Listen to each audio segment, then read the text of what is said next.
Paggising niyo po mga bossing ko sa umaga, ako po ay may tuturo sa inyo na isa sa mga pamamaraan upang sa ganon buong araw po kayo na swertihin.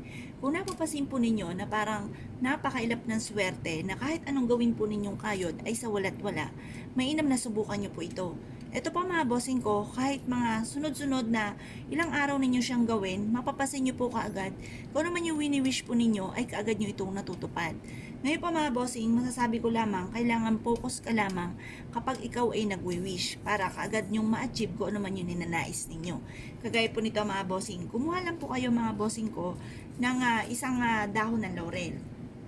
Kagaya nito, may sulat na po siya, nakalagay dito long life. Ngayon pa mga bossing, mag-wish na po tayo na sa pamamagitan nito, bukod sa inyo pong pag-iingat, kayo po ay magkakaroon ng mahabang buhay, iaadya kayo kung saan lagi kayo ay suswertihin. Pero pwede rin naman na isulat po natin dito, halimbawa 5 million or 5 billion, depende sa matagal nyo ng pinapangarap. Pero syempre, pag terrific yung inyo pong wishes, terrific din ang pagkayod. Syempre mga bossing, huwag nyo kakalimutan po yan. Ito ay sangkap lamang para po tayo ay maging matagumpay sa buhay. Ang numero 1 po niyan, sipag at tiyaga talaga. Pero kailangan po natin ng mga pang-attract ng swerte, mga bossing kagaya po nitong aking pinapakitang ito, upang sa ganon, kasi ito po, marami ng patotoo to sa akin. Marami na rin nagpatotoo na sila po yung sinuwerte po dito. Nadata natin, napakailap ng swerte, bagamat sila ay masipag, ito naman, iniaadya sila kung saan lagi sila ay suswertihin.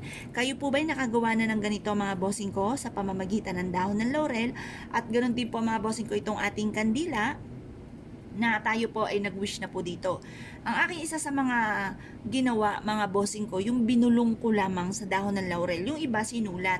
Kaya lang po, ang ating dahon ng laurel, kailangan hindi siya mabubutas. Kaya kapag nagsulat ka dito, malaki ang tsansa, lalo na, at tuyong-tuyo na ang dahon ng laurel, ito ay madudurog. Kaya kumbaga, i-wish nyo na lang mula sa inyo pong puso ang lahat ng nais ninyo na i-wish po mga bossing. At ito po ay mapapasin ninyo na lagi kang iaadya naman kung saan lagi kay suswertihin. Marami na nagpatotoo dito. Unang-una, na siya po ay matagal na naghahanap ng trabaho, hindi siya matanggap sa trabaho. Tapos, kahit gaano kalaking kita po niya, laging ubos ng ubos ang pera, walang napupundar, at kinakapos pa sila. Ganon din po yung, sila po ay ang dami na napasok na negosyo, pero laging nalulugi sa kanilang negosyo. Or kaya, ang tagal-tagal niya na tumataya, hindi pa rin siya nakakapanalo. Yung mga ganon mga bossing. Marami na nagpatotoo na sila po ay malaki daw po yung diferensya ng nangyari po sa kanilang buhay. Matapos sila itong gawin, dahil parang lagi silang iniaadya kung saan lagi naman sila ay suswertihin. At nire-recommend ako mga bossing ko na mainam na subukan nyo po itong gawin. Upang sa ganun, iadya ka naman kung saan lagi kayo ay suswertihin. Ito po inyo pong gagawin. Umarap ka sa may silangan, magbukas ka na ng kandila. Kasi ito pong kandilang ito ay bukas na siya. Kumbaga, may sindi na po siya. Kaya ang ginawa ko, sinindihan ko na lang.